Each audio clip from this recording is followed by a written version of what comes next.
Bonjour à tous et on se retrouve aujourd'hui pour une nouvelle vidéo, cette fois avec le T110-3, pas le mien, mais celui de Fubaman, il faut rappeler qu'il a Freepex, le T95.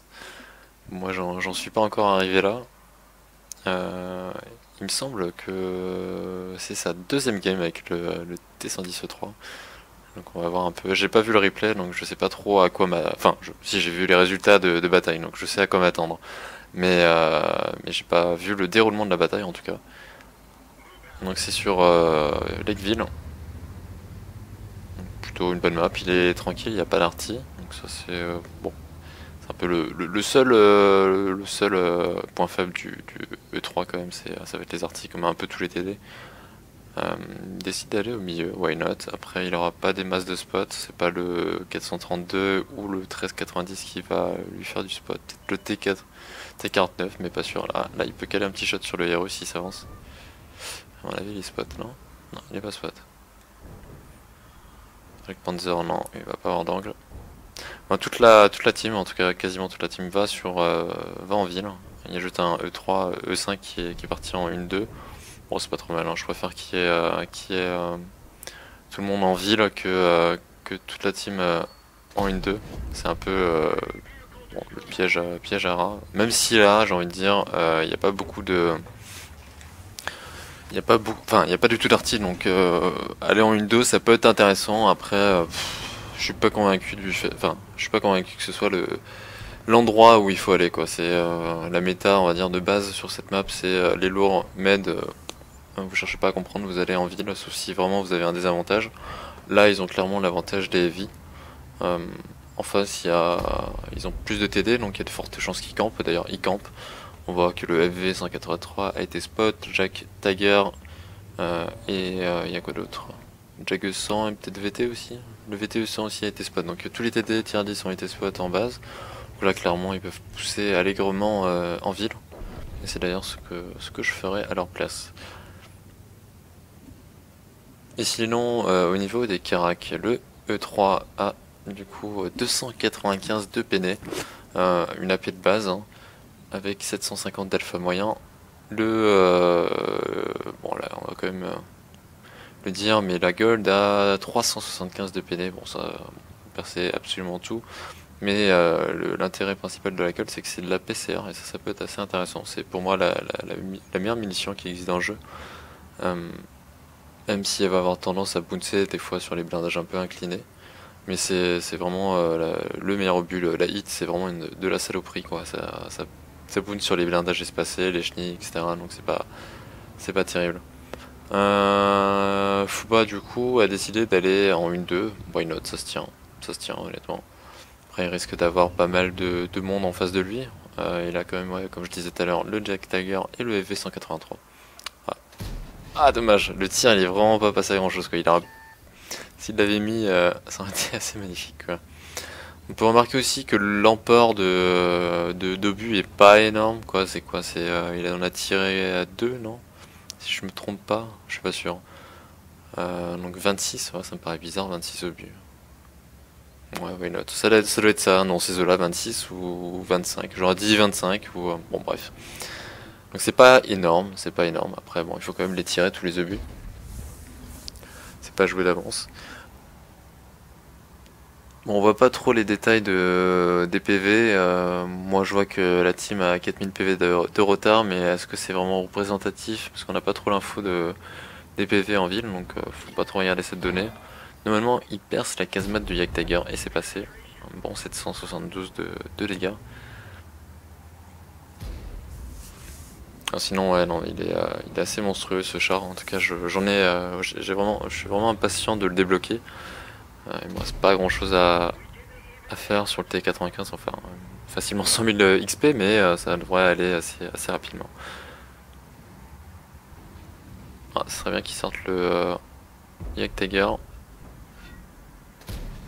Le tir qui repasse. En fait, ça a pas l'air de se passer si bien que ça. On a perdu l'IS-7, le T10, le deuxième IS-7. Donc ouais, la ville est quasiment perdue en fait. Donc ils n'ont pas assuré des masses, il reste plus que vraiment le flanc en 1, 2, 3 qui tient, avec des PV assez full, ah dommage.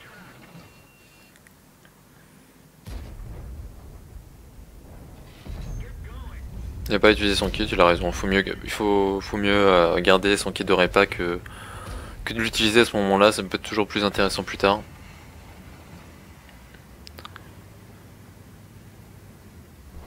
Il y a le 432 et le 1390 qui sont un peu avancés, c'est pas forcément une bonne idée. Au niveau en tout cas des kills, ils ont un avantage, enfin ils ont un kill d'avance. Après ils ont tout leur tier 10, sauf le Bachat qui sont en vie, donc bon, il faut voir comment ça va jouer. Par contre, ouais, Fuba et le 5 continuent de pousser.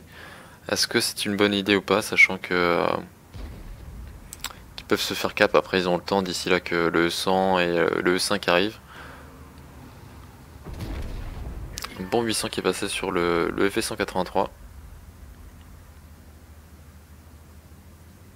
là il est déjà à 3005 de dégâts. Avec 1500 de dégâts bloqués, pour l'instant il n'y a aucun tir qui est passé.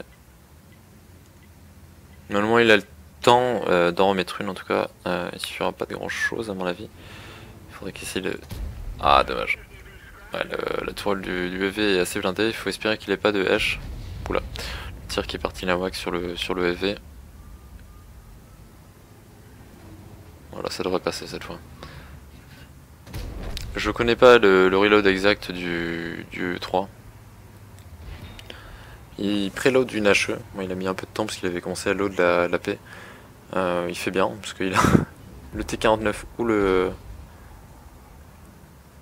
le WT, ça se perce allègrement à la HE. Faut qu'il essaie de trouver un petit angle sympathique.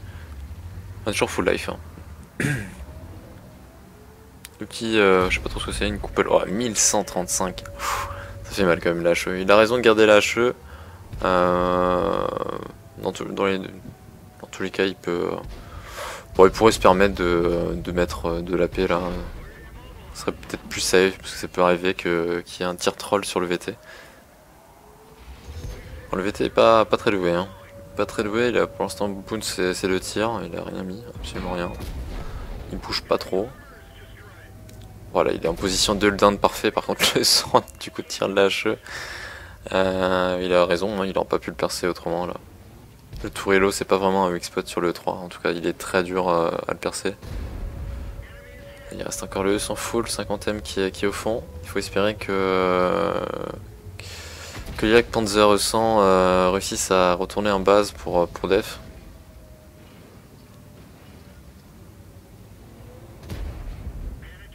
Il a raison de se coller comme ça. Déjà, le 100 n'arrivera pas à le percer tout simplement.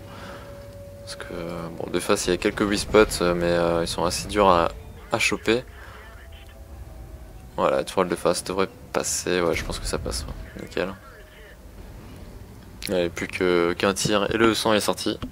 Toujours 50ème qui est au fond, à mon avis. Voilà, j'allais dire il était en cassette, mais c'est exactement là où il est. Voilà, ça devrait. Si c'est passé. Bon, il a eu de la chance. Au niveau de la def de base, ça se passe pas des masses. Ça se passe pas super bien. Il a perdu quand même pas mal de PV au final. Qu'est-ce qu'il a percé? Ouais, le E100 qui lui a mis en tout 3 tirs. Ah, dommage. Ah, ça c'est moche quoi. Ça c'est vraiment très moche. Ça c'est vraiment très très moche. Ouais, c'est bon. La décap est assurée. Donc là, il est à 8350 de dégâts en combien de tirs? 4, 8, 10 et 12 tirs. Bon. Ça monte assez vite avec le E3. J'allais dire 10 tirs avec 750 de dégâts moyens, c'est plutôt correct comme mais il faut dire aussi qu'il a tiré pas mal de HE quoi. Donc bon.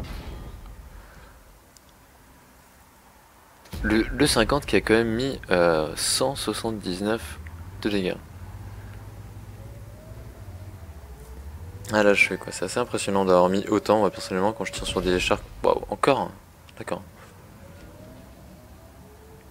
Voilà, ça devrait passer, non putain c'est. Ah il a pas de chance là, je pense qu'il doit être un peu. Il doit avoir un peu les nerfs. APCR, hein. Ouais, à mon avis il est plus d'HE, ça c'est la bonne nouvelle Enfin ça passe quoi, enfin ça passe. Ouais, le E3, je sais pas si je l'ai dit, son temps de reload est assez rapide, hein, 14 secondes dans ces eaux-là.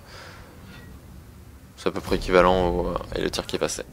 Donc, magnifique partie, hein. 9395 de dégâts, il me semble que c'est même 9400, alors je sais pas où est-ce qu'il les a mis parce qu'il n'y a pas fait trop de blind. Mais il me semble que c'est ça. Mais en tout cas, super partie, hein. 5 kills, 9400 de dégâts. Bon, dommage, il n'aura pas la guerrier, mais il a la master sur cette game. Donc très bonne partie, ça montre un peu la puissance de l'E3. Et également, ouais, aussi 5530 de dégâts bloqués, énorme. Juste énorme. Bon voilà, bah, j'espère que ça vous aura plu. Je tiens aussi à préciser que si vous voulez envoyer des replays, vous avez le droit. Vous pouvez les ajouter dans les commentaires, des replays épiques hein, de préférence. Et, donc voilà. Allez, sur ce, je vous dis à samedi et enfin vendredi et samedi 8 avril sur le stream de O-Gaming. Donc on va streamer du coup avec Koukoff et Bob Le Gomme la grande finale de la World Gaming League. Donc venez jeter un œil. Allez, sur ce, bonne soirée à tous. Ciao ciao.